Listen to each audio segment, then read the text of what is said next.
মানিকতলা বিধানসভা উপনির্বাচনে তৃণমূল কংগ্রেস প্রার্থীর সমর্থনে দেওয়াল লিখন প্রচার শুরু।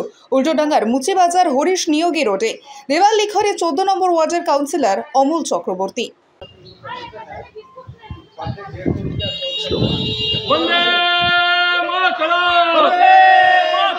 তৃণমূল কংগ্রেস জিন্দাবাদ, জিন্দাবাদ, জিন্দাবাদ, মমতা ব্যানার্জি জিন্দাবাদ, জিন্দাবাদ, জিন্দাবাদ, সুদীপ বন্দ্যোপাধ্যায় জিন্দাবাদ, জিন্দাবাদ, জিন্দাবাদ, অমল চক্রবর্তী জিন্দাবাদ, জিন্দাবাদ, জিন্দাবাদ। মানিকতলা বিধানসভা কেন্দ্রে উপনির্বাচনের প্রার্থী মানিকতলা বিধানসভা কেন্দ্রে উপনির্বাচনের প্রার্থী সুপ্রিম পান্ডে জিন্দাবাদ, জিন্দাবাদ, জিন্দাবাদ। আগামী 10 জুলাই আসছে আগামী 10 জুলাই আসছে উপনির্বাচনের প্রার্থী সুপ্রিম পান্ডেকে ঘাসের উপর জোড়া পুল চিহ্নে প্রথম টিপে বিপুল ভোটে জয় করুন, জয় করুন, জয় করুন। জিন্দাবাদ, জিন্দাবাদ, মমতা ব্যানার্জি জিন্দাবাদ, জিন্দাবাদ, জিন্দাবাদ, অভিষেক বন্দ্যোপাধ্যায় জিন্দাবাদ, জিন্দাবাদ, জিন্দাবাদ, অমল চক্রবর্তী জিন্দাবাদ, জিন্দাবাদ, জিন্দাবাদ, সুদীপ বন্দ্যোপাধ্যায় জিন্দাবাদ।